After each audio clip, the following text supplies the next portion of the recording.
1638년 프랑스 북부의 생제르맹 앙레에서 프랑스의 국왕 루이 13세와 왕비 안 도트리슈 사이에 금쪽 같은 첫 자녀이자 장남인 루이가 태어나게 됩니다. 결혼 이후 무려 23년 만에 태어난 첫 아이이자 후사를 이을 왕자인 루이의 탄생은 국가의 축복으로 여겨졌고 신의 선물이라는 칭호까지 받았는데요. 아들의 탄생 당시 이미 37살로 당시로서 적지 않은 나이였던 루이 13세는 아들을 매우 엄하게 가르쳤고 당시의 미신적인 이유 때문인지 루이는 2년 늦게 태어난 동생 필리프와 함께 여자아이 옷을 입고 생활하곤 했습니다. 그렇게 루이가 5살이 되던 해인 1643년 당시 재상 리슐리와 함께 프랑스의 운명이 걸린 30년 전쟁이라는 거대한 국지전쟁을 치르고 있던 루이 13세는 매정하게도 뒤늦게 태어난 아들의 성장을 기다려주지 않은 채 그의 영원한 파트너인 리슐리에가 죽자 그 역시 곧 사망하게 되는데요. 그렇게 불과 5살의 어린 왕세자 루이가 그의 뒤를 이어 프랑스의 왕위에 오르게 되었으니 그가 바로 프랑스 부르봉 왕조의 제3대 왕이자 무려 72년간 프랑스를 통치하며 유럽 역사에 거대한 영향을 끼치게 되는 루이 14세였습니다.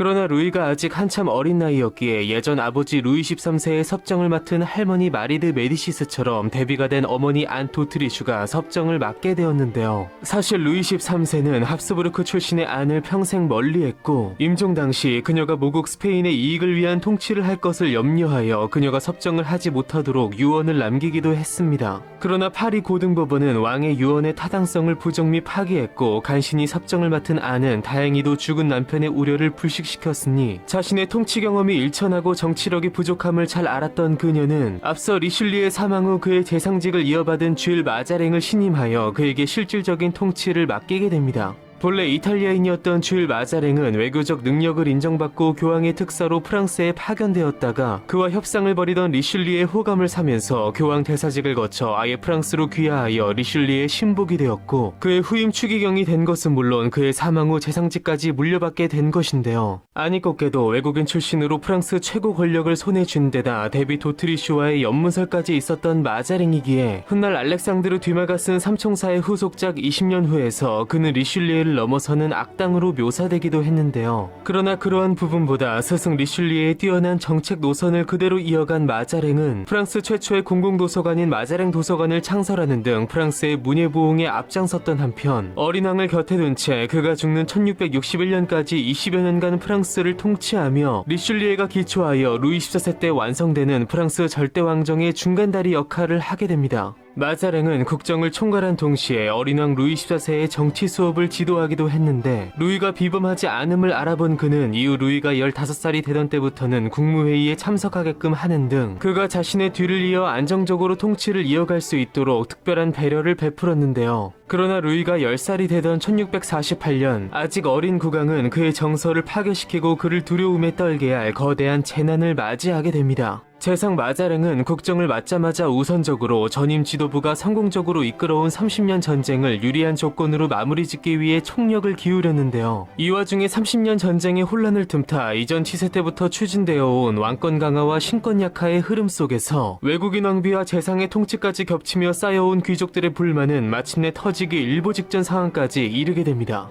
당시 프랑스의 귀족들은 크게 혈통에 따른 전통 귀족과 관직을 통해 등장한 신흥 귀족으로 구분되어 있었고 이 신흥 귀족에 속한 판사, 즉 법보 귀족들로 구성된 파리 고등법원은 왕의 조치가 법과 정의에 부합하는지 검토하고 설사 이에 부합하지 않을 시 이를 거부할 수 있는 권한을 갖고 있었습니다. 이러한 상황에서 마자랭은 계속되는 왕권 강화책의 일환으로 파리의 유력자들에게 세금을 부과하는 법안을 접수했으나 오랜 불만 속에 이를 견제하려 한 파리 고등법원은 법안의 접수를 거부하면서 왕권의 정면으로 맞서게 되는데요. 이에 화가 난 마자랭이 이것을 주도한 판사 2명을 체포하자 역시 더 이상 참을 수 없었던 나머지 법보 귀족들이 민중을 선동하여 대대적 봉기를 일으켰으니 이것이 바로 향후 5년간 2차례에 걸쳐 벌어지게 되는 프랑스 최후의 귀족 반란 프롱드의 난이었습니다. 수도인 파리에서 귀족과 민중이 결합한 큰 봉기가 일어났고 여기에 30년 전쟁에서 활약한 명장 튀렌까지 가담하면서 왕실의 운명은 풍전등화에 처했는데요. 결국 마자랭은 루이 14세를 비롯한 왕실 구성원들과 함께 파리를 긴급히 탈출하게 됩니다.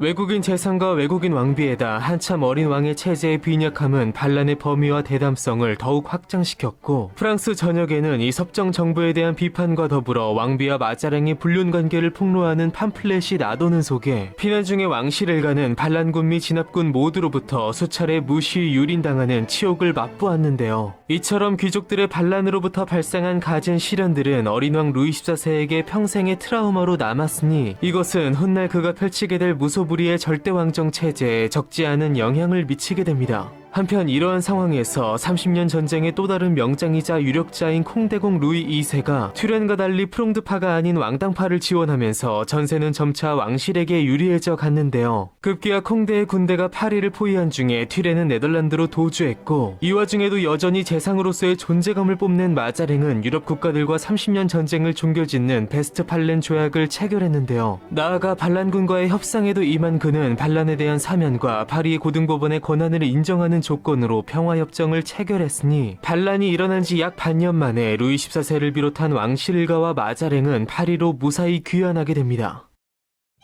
루이 13세와 안 도트리슈의 아들로 태어나 5살의 어린 나이로 프랑스의 왕위에 올라 왕을 무시한 귀족들의 반란 속에 일찍이 죽음의 위기를 겪은 루이 14세. 한편 반란군을 무찌르고 왕을 구해내며 충신의 반열에 오른 콩대였으나 야심가였던 그는 점차 다른 생각을 하기 시작했고, 콩대 덕분에 첫 시련을 이겨낸 루이 14세였으나 이번에는 그로 인해 시작될 두 번째 시련을 눈앞에 두고 있었으니, 탄생부터 바람잘 날이 없는 이 어린 왕의 운명은 과연 어떻게 될까요?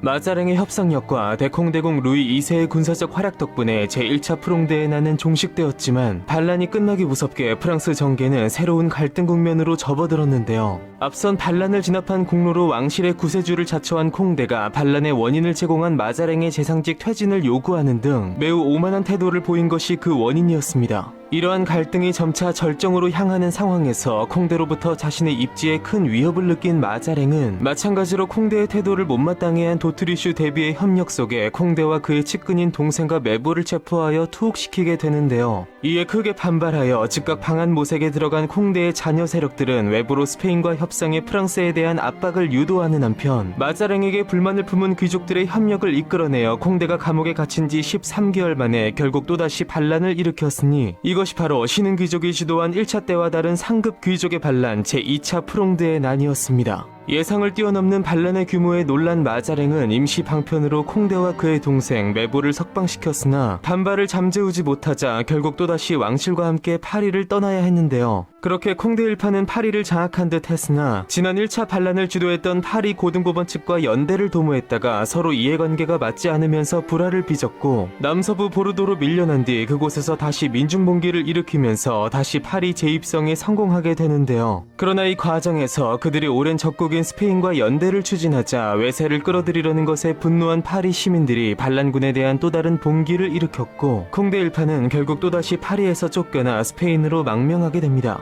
한편 지난 1차 반란 때 반란군의 편에서 콩대와 싸웠던 튜렌은 자신을 용서해준 왕실의 은혜에 보답하듯 이번에는 왕실의 편에 섰는데요. 그렇게 튜렌의 호의를 받은 국왕 루이 14세를 비롯한 왕실 일가가 콩대가 떠난 파리에 민중의 환호 속에 다시 귀환하면서 5년간 2차례에 걸쳐 전개된 프롱대의 난은 종식되었고, 아주 오랜만에 프랑스에는 평화가 찾아오게 됩니다. 직전까지 프랑스의 영웅이었던 콩대가 가담하면서 그 파장이 만만찮게 컸던 제2차 프롱대의 난은 귀족 소시민 등 이해관계가 엇갈리는 온갖 세력들이 다 참여한 탓에 결국 자체적인 분열로 실패했다고 볼 수 있었는데요. 한편 이 연속된 반란 속에서 선왕 루이 13세의 동생이자 루이 14세의 삼촌인 가스통은 지난 시절 그의 어머니 마리와 함께 끝없이 형의 왕위를 노린 것처럼 조카 단종의 왕위를 찬탈한 그의 숙부 세조 마냥 연달아 반란군에 가담하면서 조카의 왕위를 노렸으나 실패했는데요. 그렇게 결국 체포된 그는 그의 어머니처럼 불로아 성에 감금된 채 영원히 그곳을 벗어나지 못하고 오욕의 생을 마감하게 됩니다.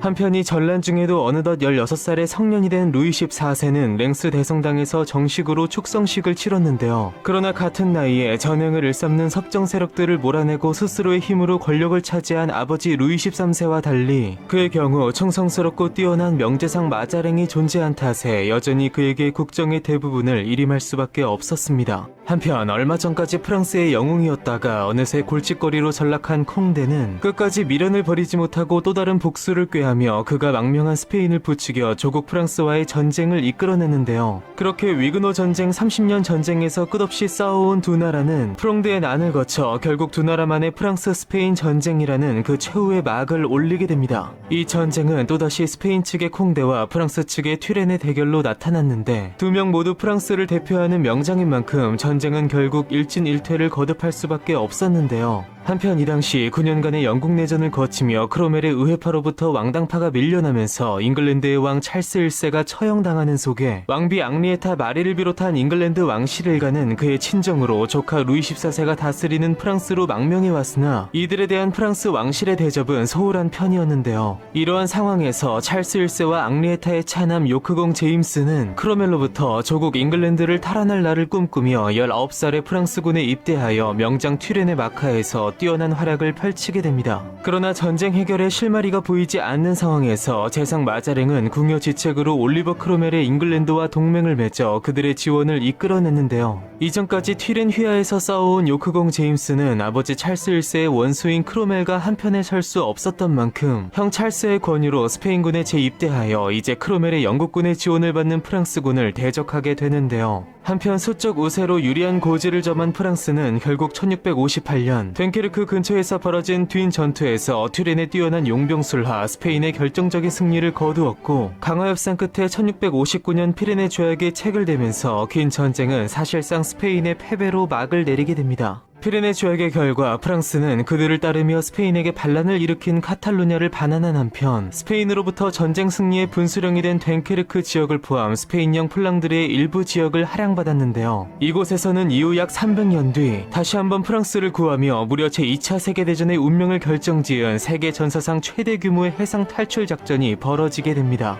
한편 이 조약을 통해 양국 간 평화 증진의 일환으로 프랑스 왕과 스페인 공주의 결혼이 성사되었으니 1660년 22살이 된 루이 14세는 어머니 도트리슈 데비의 동생인 스페인의 왕 필리페 4세의 장녀 동갑인 사촌 마리 테레즈와 결혼하게 됩니다. 이렇게 한 세기에 걸쳐 지속된 프랑스와 스페인의 적대 관계가 끝이 났으니 이것은 곧 대항해 시대와 함께 최전성기를 지내온 스페인 패권의 몰락과 동시에 새로운 초강대국 프랑스의 부상을 알리게 됩니다. 한편 명제상 리슐리에의 왕권 강화의 기조를 이어가며 30년 전쟁 프롱드에 난 프랑스 스페인 전쟁을 성공적으로 마무리한 무엇보다 어린 루이 14세의 치세의 약점을 성공적으로 보완한 마자랭이 1661년 향년 58세의 나이로 생을 마감하게 되는데요. 그렇게 자신의 역할을 다하고 떠난 마자랭의 죽음을 뒤로한 채 이제 23살의 완전한 성인이 된 루이 14세가 친정을 시작하게 되었으니 베일에 가려져 있던 젊은 왕의 리더십에 대한 귀족들의 의구심이 팽배한 속에 어릴 적부터 수차례 죽음의 위기를 겪고 끝내 권력을 쥐게 된 루이 14세는 과연 강력한 왕권을 확립하고 위대한 국가를 건설해낼 수 있을까요?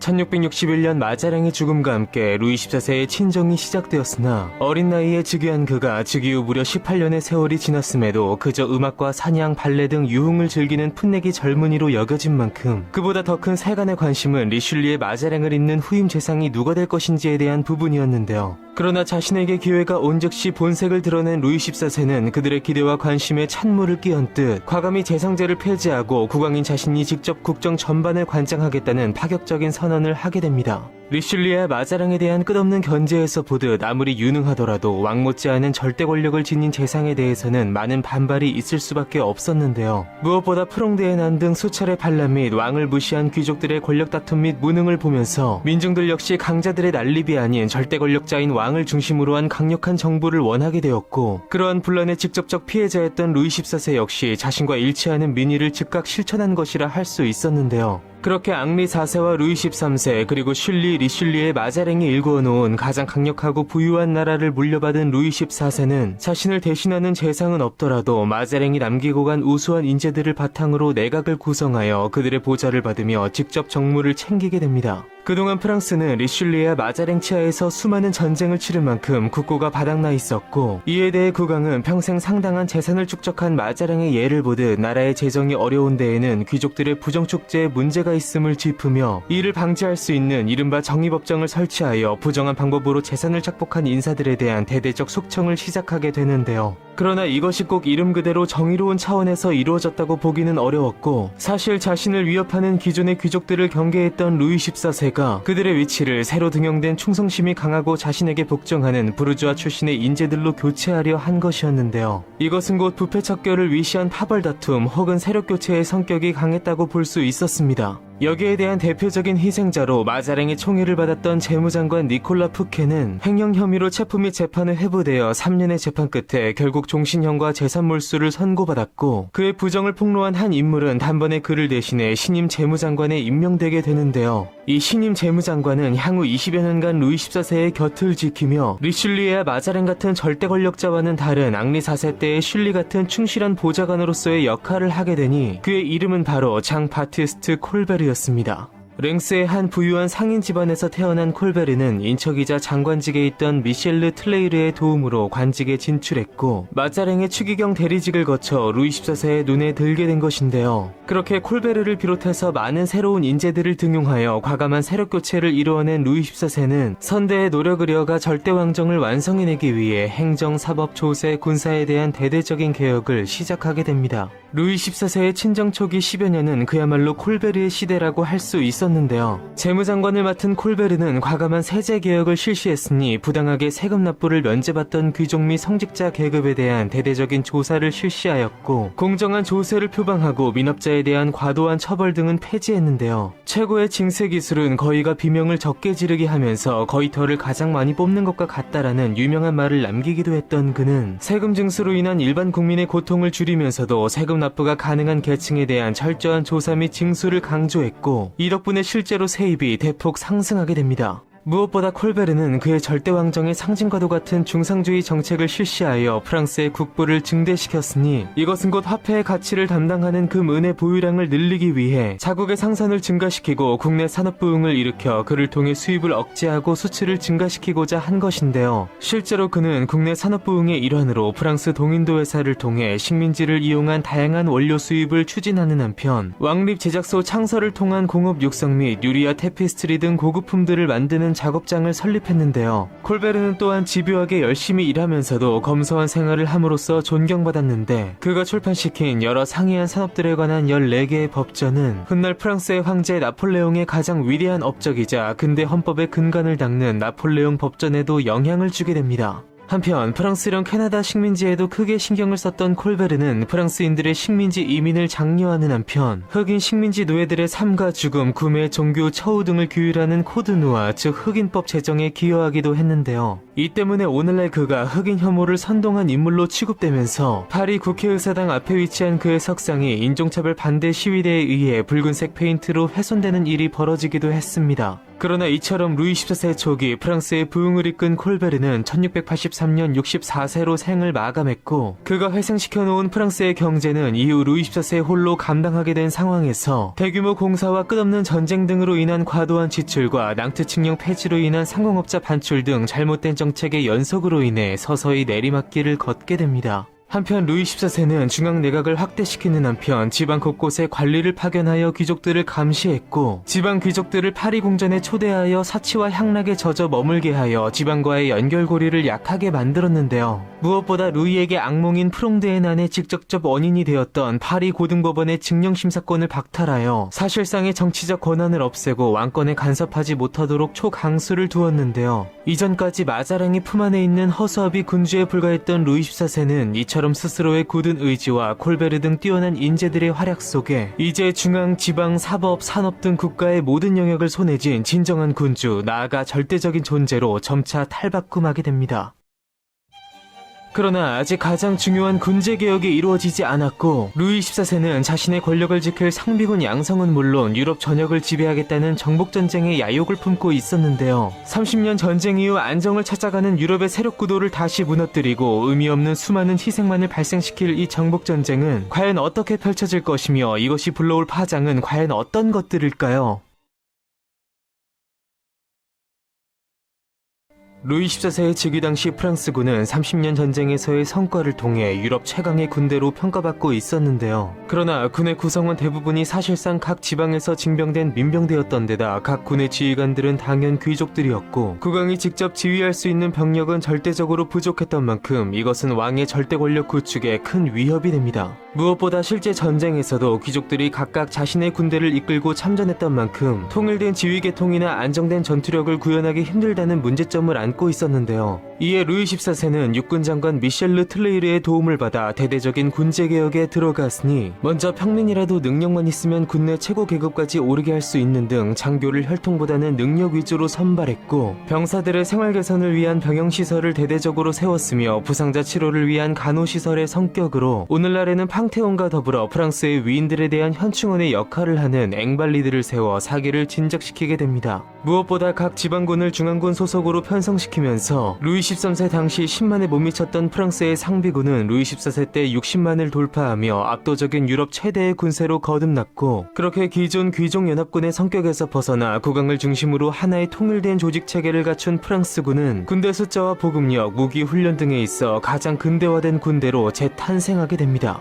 한편 17세기 중반 당시 유럽은 100년간 유럽의 절대 강자로 군림해온 스페인의 쇠퇴와 함께 잉글랜드와 네덜란드가 신흥 강국으로 떠오르고 있었고 이들에 대한 루이 14세의 경쟁 혹은 위기의식은 자연스럽게 침략 전쟁으로 이어졌는데요. 그러나 타국에 대한 침략에 확고한 명분이 필요했던 그는 어처구니 없게도 자연국경설이라는 희한한 명분을 내세웠는데 이 말은 즉슨 프랑스의 국경은 하나님에 의해 결정되었고 그것은 자연환경에 의해 표시되어 있으며 그 경계는 서쪽으로 피레네 산맥, 남쪽으로 알프스 산맥, 동쪽으로는 라인강이라는 것이었습니다. 그러나 이 논리에 따르면 오늘날 네덜란드, 벨기에, 룩셈부르크, 스위스 등 역시 프랑스의 영토에 포함되어야 했고 더군다나 이들은 지난 30년 전쟁을 종결시킨 베스트팔렌 조약을 통해 오랜 투쟁 끝에 독립국으로서의 지위를 획득한 만큼 그 정당성은 더욱 묻어질 수밖에 없었습니다. 아무런 근거 없이 자신을 그리스 신화의 영웅 헤라클레스 혹은 헬레니즘 제국을 건설한 알렉산더 대왕에 비견했던 루이 14세는 스스로 침략 전쟁을 통해 자연국경설을 실현시킬 수 있음을 자신했지만 수없이 전쟁을 거듭하면서도 끝까지 이것을 이뤄내지 못했는데요. 이것은 훗날 100여 년 후에야 그와 전혀 상관없는 타인에 의해 비로소 이루어지게 되니 이 타인은 바로 루이 14세처럼 혈통에 근거하지 않고 오직 자신의 능력으로 최고의 자리에 오르게 되는 프랑스 제1제국의 황제 나폴레옹 보나파르트였습니다.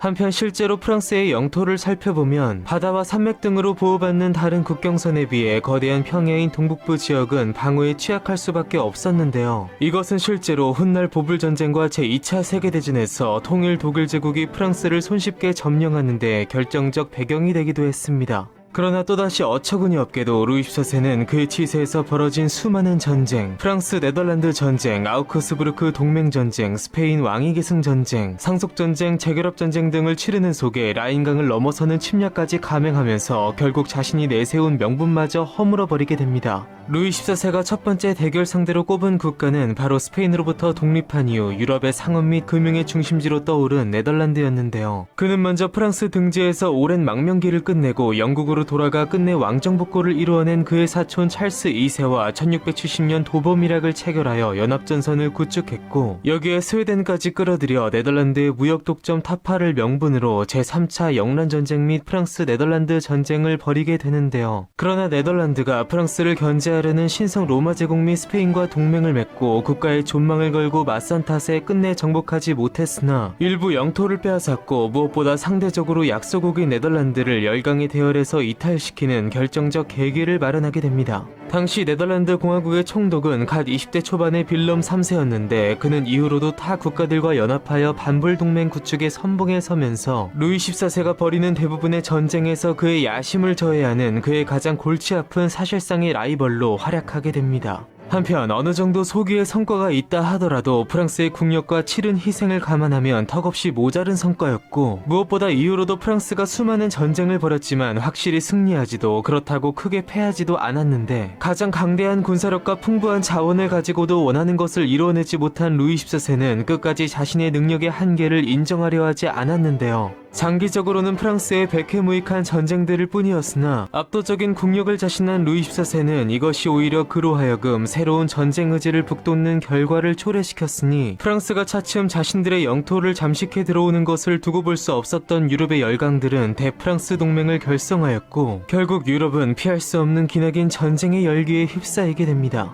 한편 루이 14세가 추구한 영광은 단순히 유럽 대륙에 국한되어 있지 않았고 스페인과 포르투갈의 시대를 넘어 이제 네덜란드가 주도하는 대항해 시대를 잉글랜드와 함께 바짝 뒤쫓고 있었는데요. 1683년 북아메리카를 탐사하던 프랑스의 탐험가 로베르드 라살은 현재 미국 일리노이에서 출발해 미시시피 강을 따라 멕시코만까지 도달하는 데 성공했는데요. 그는 이 넓은 지역을 루이 14세의 식민지, 즉 루이의 땅이라는 뜻에서 루이지앵이라고 명명했으며 북미 중부 전역에 새로운 프랑스라는 뜻의 누벨 프랑스라는 이름을 선포하게 됩니다. 그렇게 프랑스의 최대 국외 영토가 된 이곳은 이후로 수많은 전쟁을 거치며 영유권이 스페인에게 넘어갔다가 1800년 이곳을 되찾은 나폴레옹에 의해 다시 미국에 매각되었고 덕분에 다시 영국으로부터 갓 독립한 신생국가 미국은 자국의 영토를 2배로 늘렸으며 서부 개척을 통해 오늘날 거대한 미국의 영토를 만들어낼 수 있었는데요. 그렇게 이후 미국의 18번째 주로 승격되었으며 프랑스 스페인의 문화가 독특하게 합쳐져 나타난 재즈 음악의 탄생지 뉴 올리언스가 속해 있는 이곳은 더 이상 프랑스의 영토를 의미하는 루이의 땅 루이지앵이 아닌 현재 미국명 루이지애나로 불리고 있습니다. 혁신적인 군제개혁을 이뤄냈으나 이를 무리한 침략전쟁에 사용하여 불필요한 희생을 속출시키고 허울뿐인 영광을 쫓은 루이 14세. 한편 그는 이러한 대외전쟁 이외에도 그의 개인적인 야욕과 절대왕정 완성의 마침표를 찍을 수 있는 또 하나의 거대한 계획을 품고 있었으니 과연 이것은 무엇이며 프랑스의 역사와 문화에 있어 어떠한 의미를 지니게 될까요? 메로빙거 왕조의 시조 클로비스가 프랑크 왕국을 건국한 이래 파리는 프랑스의 수도로서의 지위를 대부분 유지해왔으나 1661년 친정을 시작할 당시 23살의 루이 14세에게 파리는 두 차례 프롱드의 난의 악몽이 도사리고 있는 귀족들의 탐욕이 이글거리는 혼란과 무질서의 상징에 불과했고 새로운 왕권을 정립하려는 그에게는 매우 부적합한 장소로 여겨졌는데요. 여기에 더하여 앞서 설명한 왕권 강화를 위한 국정개혁에 발맞춰 잠재적 반란 세력인 지방 귀족들을 길들이기 위한 일환으로 그는 파리가 아닌 다른 곳으로 왕의 거처를 옮길 계획을 세우게 됩니다. 마침 프롱드에 난 당시 파리 외곽을 두루 다니며 여러 다른 장소들과 별궁을 경험해 본 바 있던 루이 14세는 파리 남서쪽 22km가량 떨어진 지점에 그에 붙인 루이 13세가 사냥용 별장으로 이용했으며 그 역시 자주 찾던 울창한 숲으로 이루어진 베르사유의 눈독을 들였는데요. 결국 그는 건축가 루이 르부에게 이곳에 가장 화려하고 웅장한 궁전을 지어줄 것을 부탁했고 그렇게 20년에 걸친 대건축 작업이 시작되게 됩니다.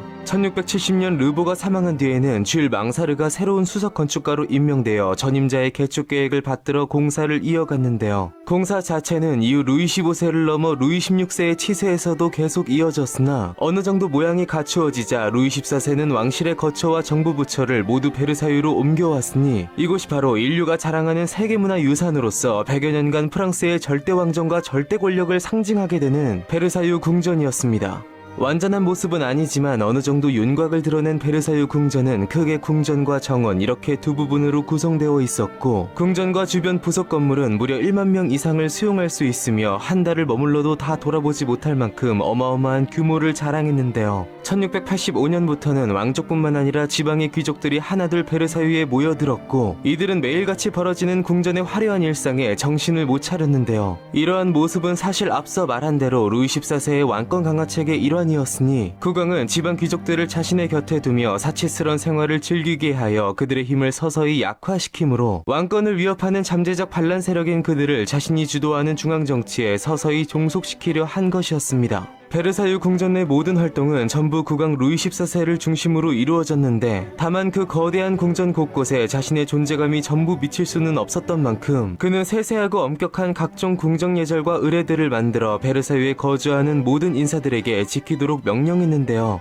머리가 아플 만큼 무엇을 어떻게 해야 하는지 구체적으로 일일이 규정한 이 복잡한 에티켓으로 인해 궁전에 들어간 모든 귀족들은 몸가짐을 조심해야 함은 물론 늘 긴장 상태에 있어야만 했고, 그렇게 과도한 에티켓에 옥죄어진 그들은 그 모든 것을 관장하는 왕을 더욱 우러러보고 총애를 갈망할 수밖에 없게 되었는데요. 그처럼 왕이 명령하는 모든 것에 복종할수록 그들은 왕의 총애를 받아 합법적으로 명예와 부를 획득할 수 있었으니 모든 귀족들은 왕과 가까이 하기 위한 치열한 자리 경쟁을 벌였고, 이것은 왕을 중심으로 이들 간의 새로운 위계 질서를 만들어내게 됩니다. 한편 이러한 모습은 오래전 동양의 역사에서도 찾아볼 수 있으니, BC 2세기경 중국 전환시대 유역자 숙손통은 한고조 유방에게 군주의 권위를 높이려면 복잡하고 장엄한 예법을 도입하라고 고언한 바 있고, 이것을 먼 유럽의 프랑스의 왕 루이 14세가 그대로 전해들은 듯 그대로 실현해낸 것인데요. 한편 루이 14세가 만들어낸 베르사유 궁으로 상징되는 이러한 절대왕정의 궁정 문화는 왕족과 귀족 생활의 전형으로 인식되듯 외부로까지 확산되어 갔고, 이는 침략전쟁에 대한 원한으로 그를 적대한 유럽의 군주들까지 압도적인 국력과 막대한 재정력, 상비군 유지와 세련된 궁정문화 등에 있어 그를 때때로 흠모하게끔 만들었는데요. 한편 이 베르사유 궁전이 워낙 거대하고 화려하며 사치스러움의 극치로 여겨지기에 이 궁전을 건축함으로 국가의 재산이 대폭 소진되었다는 이야기가 있으나, 건축 비용이 당시 1년 국가 재정 지출의 단 3%를 차지했던 만큼 베르사유 궁의 건축이 국가 재정을 심하게 악화시켰다고 보기는 어려웠고, 그것보다 더 큰 문제는 수많은 민중들이 베르사유 궁을 짓기 위한 부역에 강제로 동원되어 노동력을 수탈당했음에도 사고로 죽은 이들에 대한 보상 또한 제대로 이루어지지 않았다는 것인데요. 한편 루이 14세가 베르사유 궁 건축에 매달린 이면에는 그의 친정 초기 재무장관이었던 니콜라 푸케에 대한 질투심이 있었다는 이야기가 있는데요. 어느 날 파리 근교에 있는 푸케의 저택을 방문한 루이 14세가 그 화려함에 질투를 느껴 억지로 그를 실각시켰고, 귀족들이 꿈도 꾸지 못할 왕의 절대적 권위를 보여주고자 푸케의 저택보다 몇 배는 더 화려하고 거대한 궁전을 건설했다는 것입니다. 아무튼 어떤 경위에서 건축되었건 이 베르사유 궁은 모든 유럽의 군주들의 관심과 부러움을 샀기에 약 60여 년 뒤 프로이센의 위대한 왕 프리드리 2세는 크고 화려한 바로크 양식의 정수인 베르사유 궁을 모델로 삼아 그와 대비되는 섬세함을 특징으로 지닌 로코코 양식의 대표격이라 할 수 있는 상수시 궁전을 짓게 됩니다. 한편 베르사유 궁전에 화장실이 없어 궁 전체에 용변이 가득했다는 근거 없는 루머가 널리 퍼져 있는데, 실제로 베르사유 궁 여기저기에는 화장실이 다 설치되어 있었으며, 이것은 프랑스 혁명기에 혁명파들이 베르사유 궁을 주거 공간에서 박물관 용도로 개조하면서 옷방과 욕실, 변소, 다용도실을 다 없앴기에 생긴 오해에 불과한데요. 18세기 말부터 20세기 초까지 베르사유 궁은 프랑스를 넘어 서양의 역사에 중요한 사건들이 일어난 역사적 장소가 되었으니, 프랑스가 지원한 미국의 독립전쟁을 승리로 종결시킨 1783년 9월 3일 파리 조약이 베르사유에서 거행되었고, 6년 후인 1789년 바스티유 함락에 이은 대혁명의 상징적인 사건인 부녀자들의 베르사유 행진의 장소가 되었으며, 프랑스 역사상 마지막 왕으로 불리는 루이 필리프 1세는 베르사유를 더 이상 왕궁으로 사용하지 않고 박물관으로 개조하기도 했는데요. 이후 보불 전쟁에서 프랑스를 무너뜨리고 그들이 그토록 두려워했던 독일 통일을 이루어낸 오토 폰 비스마르크는 통일 독일 제국의 황제 비렐름 1세의 즉위식을 베르사유 궁전 거울의 방에서 거행하기도 했는데요. 훗날 제1차 세계대전에서 독일을 패배시키고 승전국이 된 프랑스는 1919년 전후 평화회담의 개최지로 굳이 수십 년 전 독일이 자신들에게 치욕을 안겨준 베르사유 궁 내 거울의 방을 선택했으니, 프랑스의 상징인 베르사유 궁은 공교롭게도 그들의 라이벌인 독일 제2제국의 성립과 몰락을 상징하는 장소로 그 의미를 더하게 됩니다. 역사상 가장 화려한 베르사유 궁전을 건축하여 그에게 위협적이었던 귀족들을 불러 모아 자신의 발 아래 둠으로 더욱 강력한 왕권을 구축한 루이 14세. 이미 수많은 일들이 벌어진 그의 생애였으나 여기까지는 그의 생애의 전반부가 끝난 것에 불과했고, 그의 진정한 이야기는 지금부터 시작되려 하고 있었으니 그의 인생의 이막에는 과연 어떤 일들이 기다리고 있을까요? 루이 14세의 치세는 그가 베르사유에 정착한 1682년 혹은 그의 신복 재무상 콜베르가 사망한 1683년을 기점으로 크게 양분되니, 앞선 시기에서 그가 비교적 승승장구하면서 뛰어난 인재들의 조력하 국가를 안정시키고 프랑스의 영광을 드높였다면, 뒤의 시기에서는 그릇된 정책과 무리한 대외전쟁으로 강대국 프랑스의 균열을 그 뿌리부터 서서히 일으키게 됩니다. 1680년대 루이 14세가 40대 중반에 들어섰을 때쯤 어린 날의 시련을 걸음삼아 강한 왕권 강한 국가를 세우겠다는 그의 열망은 자부심을 넘어 오만함으로 점차 변질되어 갔고 대내외 정책에 있어 실리보다는 이념에 편중되는 무리스러운 행보를 보이게 되는데요. 스스로의 쾌락과 더불어 귀족들을 그의 발 아래 붙잡아두기 위한 베르사유의 화려한 행사들을 밤낮으로 치르는 속에 만성적인 두통과 치통, 소화불량에 시달리며 그의 건강은 일찌감치 악화되어 갔는데요. 특히 그의 오른팔 콜베르가 사망하기 3개월 전 스페인과의 평화를 상징한 왕비 마리 테레즈가 사망하면서 루이 14세를 제어할 수 있는 조력자는 더 이상 그의 곁에 남지 않았고 이후 그의 주변에는 그의 권력을 중심으로 점차 파벌의 성격을 띤 각기 다른 무리들이 형성되어 갔는데요. 이 무리들을 대표하는 인물들은 바로 국왕이 깊은 총애를 받았던 정부 맹트농 후작 부인, 죽은 마리 테레즈가 남기고 간 차기 권력인 왕세자 루이 일명 그랑도팽, 그리고 차차기 권력인 그랭도팽의 아들인 왕세손 루이 일명 푸티 도팽이었습니다. 이 중 정부인 맹트농 부인은 젊은 날 일찍이 남편을 여인 뒤 국왕의 또 다른 정부 몽테스팡 부인이 낳은 서자들의 가정교사가 되었다가 루이 14세의 총애를 받고 후작 부인의 지위를 하사받게 된 것인데요. 루이에게 있어 잠재적 권력자이자 도전자인 아들 손자와 달리 경계할 필요가 없었던 맹트농은 루이의 든든한 정신적 안식처가 되었고 나아가 그녀가 국정에까지 손을 뻗치게 하는 상황을 만들어버렸는데요. 급기야 그는 독실한 카톨릭 신자였던 맹트농의 영향을 받아 국가의 운명을 거스르는 중대한 폭탄 선언을 하였으니 그것은 바로 그의 조부 앙리 4세가 위그노들의 종교적 정치적 권리를 보장하고 모든 국민에게 개인의 종교의 자유를 보장하였던 낭트 칙령을 폐지하는 퐁텐블로 칙령을 선포한 것이었습니다. 선왕 루이 13세와 리슐리의 경우 위그노들의 과도한 특권을 경계했기에 그들의 힘을 약화시키려 했으나 종교의 자유만은 철저히 보장했던 반면 루이 14세의 경우 그야말로 프랑스 내 개신교 활동을 불법으로 규정하고 개신교도들에게 개종하거나 그게 아니면 아예 국가를 떠날 것을 강요하는 일종의 종교 탄압을 가한 것인데요. 그는 온 국민이 하나의 국가 하나의 왕 아래서 하나의 종교를 믿는 것이 진정으로 국가가 통합되는 길이라 생각했지만 이것은 그의 과도한 정치적 욕망의 산물에 불과했고 통합은커녕 분열을 자초하게 됩니다. 프랑스의 절대왕정의 상징인 중상주의, 즉 프랑스의 경제를 떠받치는 중추는 상공업자들이었는데 이들은 대부분 청부를 옹호하는 칼뱅주의의 가르침을 따르는 위그노였는데요. 그렇게 더 이상 프랑스 안에서 자신들의 신앙을 지킬 수 없었던 이들 중 상당수에 달하는 25만 명의 위그노들이 종교 탄압을 피해 종교의 자유를 인정하는 개신교 국가인 잉글랜드와 네덜란드, 덴마크 등 외국으로 망명하게 되었으니 우수한 경제 엘리트들, 숙련된 상공업자들이 사라지고 수공업의 경우도 사실상 마비 상태에 이르면서 프랑스의 경제는 심각한 타격을 입게 됩니다. 한편 일부에서는 그보다 더한 그의 치세 후반기의 프랑스의 경제적 하락이 위그노의 반출보다도 그의 무리한 정복전쟁 때문이라는 시각도 존재하고 있으니 그것의 진정한 시작은 바로 그의 사촌 잉글랜드의 왕 제임스 2세가 프랑스로 망명해 오면서부터였습니다. 지난 제2차 프롱대난 당시 잉글랜드의 망명귀족으로서 프랑스군과 스페인군을 오가며 큰 활약을 했던 요크공 제임스는 이후 왕정복거를 이루어낸 그의 형 찰스 2세가 1685년 자녀 없이 죽자 그의 뒤를 이어 잉글랜드의 왕 제임스 2세로 즉위하게 되었는데요. 그러나 카톨릭 신자였던 그는 즉위 즉시 종교 관용령 등을 발표하며 한 세기 전 종교개혁 이후 국교회를 표방한 사실상의 개신교 국가였던 잉글랜드에서 카톨릭과의 위험한 공존을 도모했고 이 때문에 잉글랜드 내 국교회 및 청교도 세력들은 국왕의 장녀로서 개신교도인 메리와 그의 남편인 네덜란드의 총독을 잉글랜드로 끌어들이는 쿠데타를 일으켜 사실상 제임스 2세를 쫓아내버린 것인데요. 제임스 2세를 쫓아낸 이들은 이후 잉글랜드의 공동국왕으로 즉위했으니 한 명은 메리 2세, 그리고 또 한 명인 그녀의 남편은 바로 루이 14세와 분란전쟁에서 호각을 겨루었던 네덜란드의 총독 빌럼 3세, 그리고 이제는 루이 14세와 치열한 제2의 대결을 벌이게 될 잉글랜드의 왕 윌리엄 3세였습니다. 한편 루이 14세는 프랑스로 망명해온 그의 사촌 제임스 2세를 기쁘게 맞아주었고 카톨릭 신자인 그를 진정한 잉글랜드의 왕으로 인정해주는 한편 프랑스 내 그의 망명 정부를 세우게 해주었는데요. 제임스 2세를 이용해 잠재적 라이벌인 잉글랜드의 전복을 도모한 루이는 잉글랜드에 저항하는 카톨릭 지역인 아일랜드와 연합해 제임스 2세의 재기를 도모했으나 2년 가까이의 치열한 전투 끝에 1690년 보잉강 전투에서 윌리엄 3세가 이끄는 잉글랜드 네덜란드 연합군에게 대패하면서 그들의 계획은 결국 실패하게 됩니다.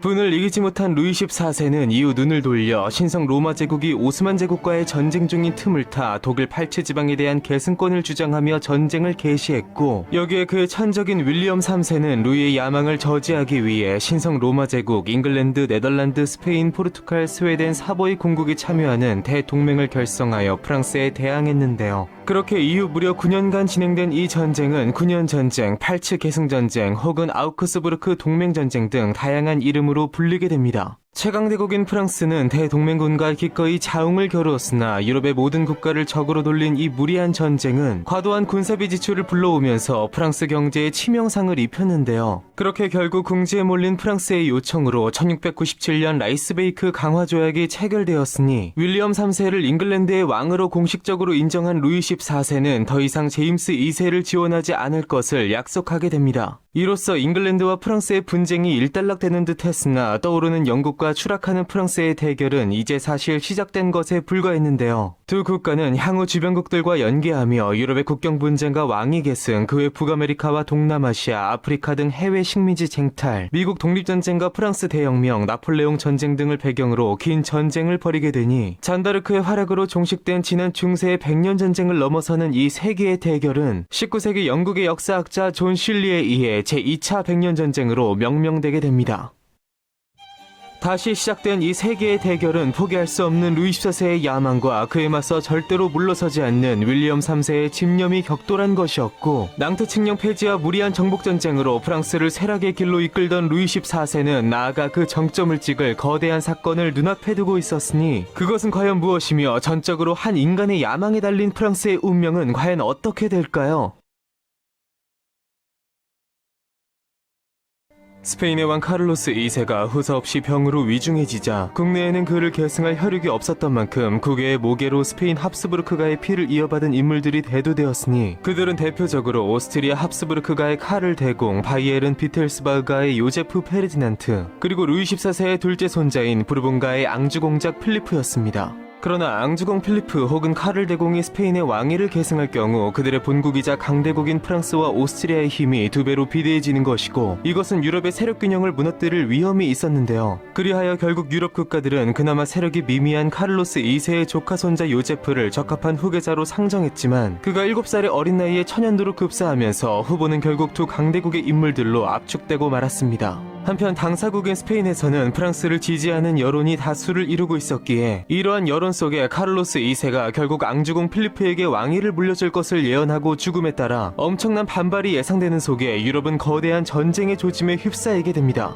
루이 14세는 자신의 손자가 스페인의 왕이 되는 것을 기꺼이 기뻐하며 수용했고, 스페인으로 향한 앙주공 필리프는 즉시 스페인 부르봉 왕가의 초대왕 필리페 5세로 즉위했는데요. 그러나 주변 열강들은 물론이고 가장 배 아픈 데다 라이벌 국가로서 큰 위협을 느낀 오스트리아는 필리페 5세를 왕으로 인정할 수 없고 카를 대공이 진정한 계승자라며 전쟁도 불사할 수 있음을 천명하게 됩니다. 단 이러한 명분보다 더 큰 문제는 스페인 왕위를 차지해 유럽의 패권을 장악하려는 루이 14세 그 자체였고, 그는 실제로 유럽 내 프랑스의 헤게모니 구축을 위해 끊임없이 침략 전쟁을 일으켰을 뿐만 아니라 스페인과의 교역에서 잉글랜드와 네덜란드를 배제하는 등 그들에게 심각한 상업적 피해를 입히고 있었는데요. 더불어 그가 지난 윌리엄 3세의 왕위를 인정한 라이스베이크 조약을 깨고 1701년 망명 중인 제임스 2세의 사망 후 그의 아들 제임스 에드워드를 잉글랜드의 새로운 왕 제임스 3세로 인정하면서 그들에게 저항의 빌미를 주게 됩니다. 윌리엄 3세로서 이것은 단순히 자신의 정통성을 지키는 문제만이 아닌 또다시 노골적으로 드러난 루이 14세의 패권 야욕을 저지해야 하는 문제였기에 지난 9년 전쟁 때처럼 또다시 온 유럽이 참여하는 대동맹을 규합해 나갔는데요. 그러나 전쟁 직전 그가 낙마사고를 당하며 윌리엄 3세는 향년 52세로 안타깝게 세상을 떠났고, 뒤를 이은 앤 여왕은 신하들의 충실한 보좌하에 계속 전쟁 준비를 이어나갔는데요. 결국 프랑스의 패권을 저지하려는 오스트리아 측에 영국, 프로이센, 네덜란드, 포르투갈, 카탈루냐가 가세했고, 이를 막으려는 프랑스, 스페인 측에는 헝가리, 바이에른, 쾰른 등이 가담했는데요. 이렇게 부르봉 패권 대 세력균형 유지라는 이름으로 갈라진 양 진영은 유럽의 운명을 건 세계의 대결을 시작했으니 이것이 바로 스페인 왕위 계승 전쟁이었습니다.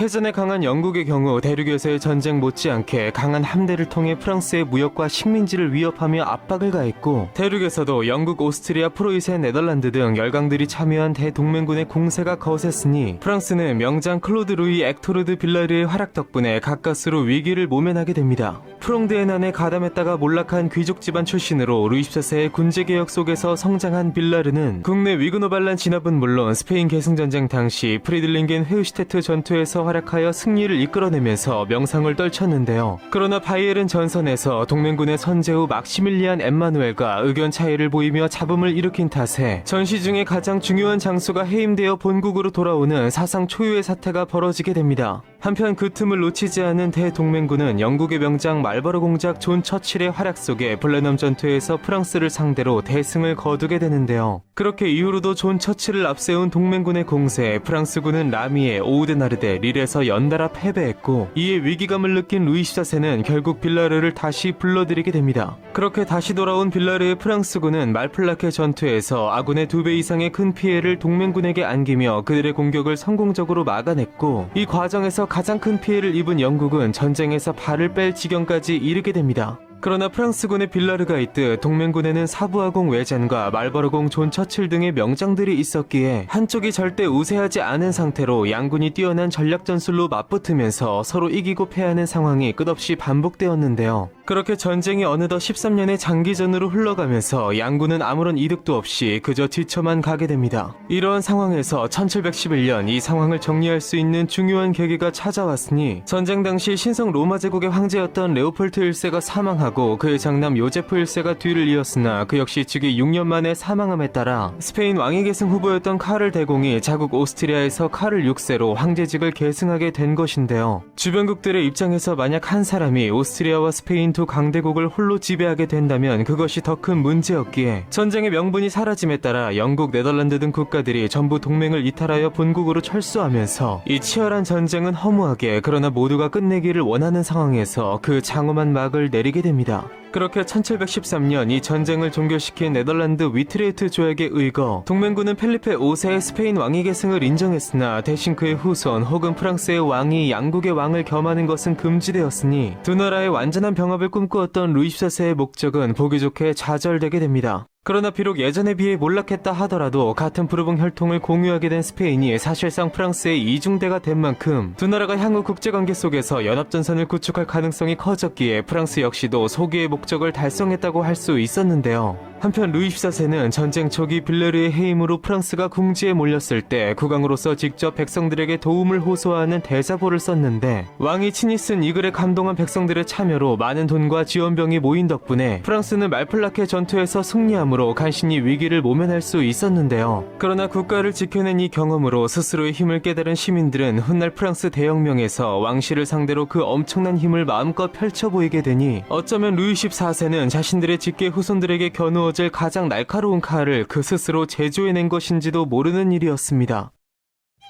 한편 스페인의 부르봉 왕족 건설이라는 것을 제외하고 과도한 군사비만 지출한 채 아무런 실익을 얻지 못한 프랑스는 더욱 쇠퇴의 길로 들어섰고, 루이 14세 역시 점점 나이가 들면서 쇠약해져 가는 속에 최고 정점을 찍고 점점 내리막길을 걷는 프랑스의 현실만큼이나 그의 생애 끝에는 불행한 일들이 가득했으니 과연 어떠한 일들이 그의 치세말 프랑스와 그의 말년을 수놓게 될까요?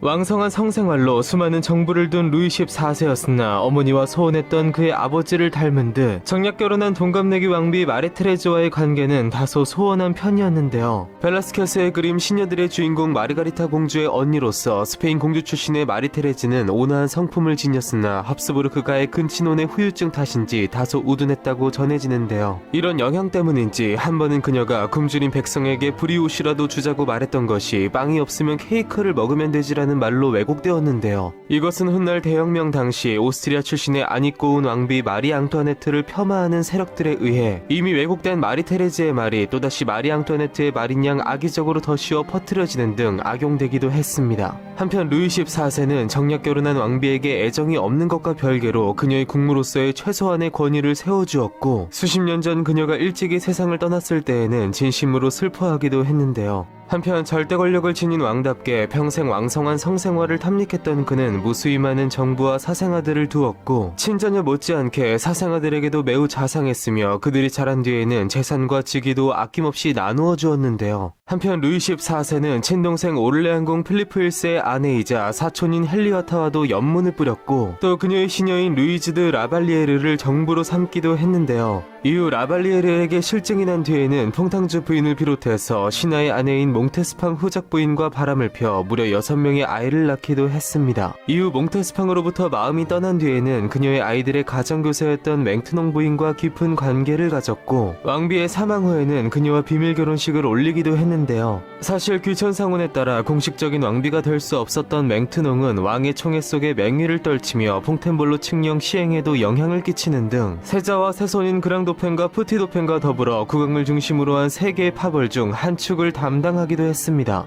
한편 계속해서 수많은 전쟁을 감행하며 그 결정판인 무리스러운 13년의 스페인 왕위계승 전쟁을 치른 루이 14세는 그의 전성기에서 잠시 넓어졌던 프랑스의 영토를 다시 그의 친정 초기 수준으로 좁히고 말았는데요. 그렇게 결국 무리한 군사비를 지출한 그는 그의 후대에서도 계속 문제가 될 막대한 부채를 생산함으로 프랑스의 만성적 재정난을 안기게 됩니다. 한편 루이 14세는 이러한 부채를 해결하기 위해서 과세를 확대했으나 당시 아직 빈약한 국가 관료체제 하에서 세금 징수를 맡은 지방귀족과 대상인들은 세금의 태반을 자신들의 몫으로 챙기고 정부에는 절반만 상납하는 등 부패를 저질렀는데요. 이러한 때 엎친 데 덮친 격으로 혹한과 전염병, 기근이 찾아와 프랑스 백성들을 괴롭혔으니 1710년 한 해에만 30만 명이 사망하는 등 어느새 프랑스인의 평균 수명은 25세 이하로 줄어들어 있었고 거리에는 전염병이 걸려서 혹은 굶어 죽은 민중들의 시체가 즐비하게 됩니다. 이러한 백성들의 고통을 아는 듯 모르는 듯 아직 전쟁 중에 있던 1705년과 1710년 루이 14세는 매우 경사스러운 일을 맞이했으니 그의 손자 부르고뉴 공작 루이 일명 푸티도팽이 장남과 차남을 연달아 낳게 된 것인데요. 프랑스 역사상 최초로 증손자를 본 군주가 된 루이 14세는 그 든든함에 기뻐했으나 그의 고통을 마냥 두고 볼 수 없는 백성의 분노가 전해진 듯 그 다음해부터는 죽음의 그림자가 궁정에 드리워지게 됩니다. 1711년 무려 50년간 프랑스의 왕세자 자리를 지킨 루이 14세의 아들 그랑도팽이 천연두로 사망했고 1712년에는 새손인 푸티도팽과 첫 증손인 브루타뉴 공작 루이가 홍역으로 사망한 것인데요. 그렇게 그의 사랑하는 세자와 세손, 죽음이 머지않은 그의 계승 1순위와 2순위가 먼저 떠났고 전쟁이 끝나던 1714년에는 셋째 손자인 베리 공작 샤를 맞아 사냥도 중 사고사하면서 그의 어린 자손들이 전부 몰살당하는 속에 평소 혈육들을 끔찍히 아끼던 루이 14세는 주체할 수 없는 슬픔에 잠기게 됩니다. 둘째 손자 앙주 공작 필리페의 경우 프랑스의 왕위 상속권을 포기한 채 스페인의 왕 펠리페 5세가 되어 그의 곁을 영구히 떠나 있었고 결국 그의 곁에는 얼마 전 갓 태어난 둘째 증손자 루이만이 남게 됩니다. 그러나 증손자 루이도 마찬가지로 천연두를 앓고 죽을 위기를 겨우 이겨낸 만큼 그가 과연 무사히 왕위를 계승할 수 있을지, 계승한다 해도 과연 얼마나 살 수 있을지에 대해 루이 14세는 걱정을 떨쳐버릴 수가 없었는데요. 마침 국왕을 중심으로 세력을 형성해온 3개의 파벌 중 그랑도팽과 푸티도팽이 죽으면서 홀로 살아남은 맹트농 부인의 파벌은 루이 14세를 종용하여 맹트농 이전 그의 애첩이었던 몽테스팡 부인의 자녀들, 즉 왕의 두 서자인 루이 오게스트와 루이 알렉상드르로 하여금 증손자 루이가 사망할 시 그의 왕위를 계승하도록 하였으니 이것은 서자의 왕위 계승을 금하는 당대의 원칙을 아득히 뛰어넘는 사실상 실현 불가능한 파격적인 조치를 취한 것이었는데요. 이것은 맹트농 부인이 국왕의 사망 이후로 권력의 중심부를 장악할 오를레안 가문을 견제하는 한편 자신이 가정교사로 가르친 바 있는 두 서자를 통해 그녀의 권력을 유지하려 한 것이었습니다. 그렇게 미봉책으로 자신의 불안한 마음을 겨우 안정시킨 루이 14세는 날이 갈수록 악화되는 건강과 암살의 공포에까지 시달리는 속에 자신의 죽음이 코앞에 다가왔음을 느꼈는데요. 그는 결국 그에 남은 유일한 적통이자 공식 계승자인 증손자 루이를 불러 무리한 전쟁 수행과 경제 파탄 등 자신의 과오에 대한 참회, 거기에서 비롯되는 충고의 말을 남기게 됩니다. 집만큼 무수한 전쟁을 일으키는 것은 반드시 피하도록 하라. 그 전쟁들은 시민들을 파멸시켰다. 짐은 종종 전쟁을 너무 가볍게 여겨 허영심을 만족시키기 위한 수단으로서 생각하였다. 너는 이웃나라와 싸우지 말고 평화를 유지하도록 힘써라. 짐이 밟은 나쁜 길을 따르지 말라. 국민들의 괴로움을 덜어주는 정치를 하여라. 아쉽게도 짐은 행하지 못했었다. 그렇게 모든 사후 준비를 마친 그는 이제 담담히 다가오는 죽음을 기다리게 됩니다. 지나친 욕심과 이념에 치우친 비실용적 정책으로 무고한 국민을 도탄에 빠뜨리고 사랑하는 가족들마저 전부 떠나보낸 채 홀로 죽음의 심판대에 선 루이 14세. 이미 수많은 세월을 흘려보낸 그의 생애 뒤에는 과연 어떤 이야기들이 더 남아있을까요?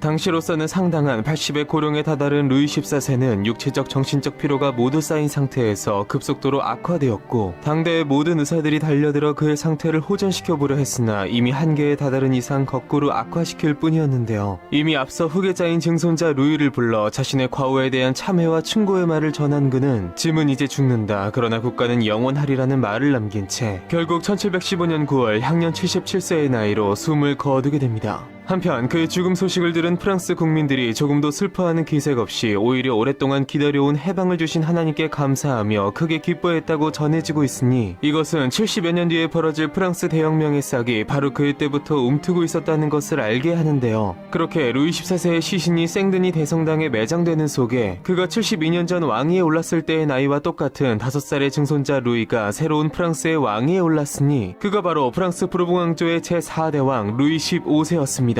세계사를 통틀어 가장 유명한 군주 중 한 명으로 꼽히는 루이 14세는 근세 이후 타국에 비해 가장 중앙집권적이었던 프랑스에서도 가장 강력한 권력을 가졌던 왕으로 평가되는데요. 특히 그는 유럽 역사상 가장 오래 재위한 군주로서 라이벌 영국의 경우 그의 치세 동안 왕이 무려 9번 바뀌었으며 역대 최장수 군주로 불리는 현재 영국의 여왕 엘리자베스 2세 역시 그의 72년 재위 기록에는 아직까지 미치지 못하고 있습니다. 한편 그의 기록보다는 다소 모자르지만 그와 동시대를 살며 40년 이상을 재위했고 그 못지않게 자국 역사에 막대한 영향을 끼친 군주들이 세계 곳곳에 즐비하고 있으니 그들은 바로 러시아의 표토르 1세, 중국 청나라의 강희제, 그리고 인도 무굴 제국의 아우랑제브 등인데요. 특히 그중 중국 역사에서 천고일제라는 별명이 붙을 정도로 위대한 황제로 꼽히는 청의 강희제는 루이 14세와 서로 서찰을 주고받는 등 교류한 바 있는데요. 당시 프랑스의 예수의 선교사로서 중국에 파견된 조합생 부배는 루이 14세에게 보낸 보고서에서 최소한의 예산으로 국가를 훌륭히 운영해 나가던 강희제를 가리켜 강희제는 세상에서 제일 부유한 군주인데도 그런 군주답지 않게 매우 검소하다, 전례가 없는 일이다 라고 말하며 루이 14세로서 다소 뜨끔할 평가를 하기도 했습니다. 그러나 강희제가 그보다는 나라의 기틀을 세우고 전성기를 구가한 루이 14세의 조부 앙리 4세를 닮았다면 루이 14세는 정작 강희제보다는 그의 손자로서 통치 후반기에 들어서 나라의 재정을 위태롭게 하여 몰락의 씨앗을 뿌린 권룡제를 닮았다고 할 수 있는데요. 한편 루이 14세의 중앙집권책의 일환으로 지방 귀족들이 베르사유 궁에 몰려와 중앙화됨으로써 이들의 재력과 예술가들이 결합하여 화려한 궁정문화를 꽃피우게 됩니다. 루이 14세는 예술가들을 적극 지원하며 그들의 작품을 아끼고 상과 자기를 수여하는 등 예술활동에 최적의 환경을 만들어 주었고 17세기 유럽 예술을 대표하는 바로크 양식 또한 바로 이 시대에서 만들어졌으니 크고 화려하며 장중한 분위기를 지향하는 이 바로크는 이 시대 절대 왕정의 이미지를 매우 강하게 투영하고 있는데요. 프랑스의 문학 또한 그의 지원 속에 황금기를 맞이했으니 몰리에르, 장 라신, 피에르 코르네이유 등의 극작가들을 비롯해서 부알로, 라퐁텐, 샤를 페르 등이 이 시대에 활약하게 됩니다. 한편 뛰어난 무용가이기도 했던 루이 14세는 어릴 적부터 뛰어난 춤 실력으로 20년간 매일 2시간씩 춤 연습을 했다 하며 직접 광장에서 열리는 발레 무대에 출연하기도 했으니 실제로 이러한 왕의 공연은 왕이 자신의 권위와 카리스마를 드러내기 위한 수단으로 쓰여졌는데요. 이렇듯 궁중무용에 대한 남다른 사랑으로 친정 초기 왕립무용 아카데미를 세우기도 했던 그는 병자호란 이래 궁중연회에서 사라졌던 정제무용을 되살리는데 심혈을 기울인 조선의 효명세자와 비교되기도 합니다. 또한 춤의 완성이라 할 수 있는 음악을 무척 사랑한 그는 어릴 적부터 함께 자라난 궁중음악가 장 바티스트 릴리를 매우 아꼈고 그들의 사이가 너무 친밀했던 탓에 동성애 소문이 나기도 했는데요. 이러한 그들의 일화는 2000년작 프랑스의 영화 왕의 춤에서 상세히 다루어지고 있습니다.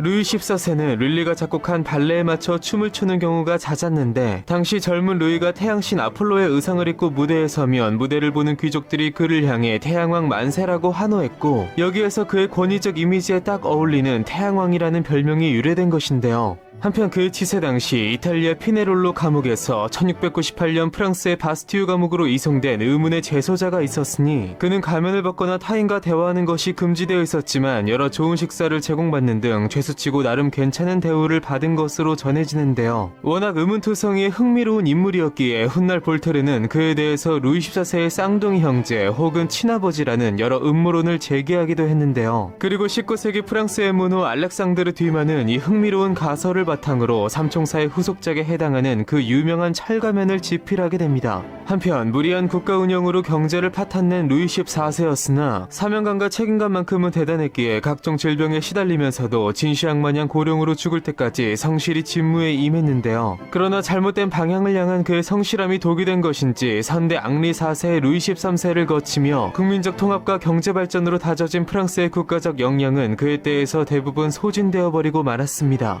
한편 절대주의를 성립한 그의 상징과도 같은 유명한 말 짐이 곧 국가다는 실제로 그가 한 것이 아니고 훗날 권위에 비판적이었던 볼테르에 의해 지어진 말로 전해지는데요. 정작 그는 죽으면서 짐이 곧 국가다가 아닌 짐은 이제 죽는다. 그러나 국가는 영원하리라는 말을 남기며 자신과 국가의 개념을 분리시켰으니 실제로 루이 14세 치세에서 정치, 경제, 사회, 문화적으로 수많은 부침과 변화가 일어난 프랑스는 유럽에서 제일 먼저 비로소 국가의 틀을 갖추었다고 할 수 있었는데요. 그렇게 명군 앙리 4세와 후임 루이 14세의 통치를 비교하며 한 절대군주의 일방적 통치가 어떻게 나라의 운명을 좌지우지하는지 철저히 경험한 프랑스 국민들은 70년 뒤 루이 14세의 말처럼 영원한 국가의 국민으로서 유한하며 허울뿐인 왕실을 걷어내고 자체적인 생명을 가진 그들만의 세상을 건설하기 위한 대혁명을 일으키게 됩니다.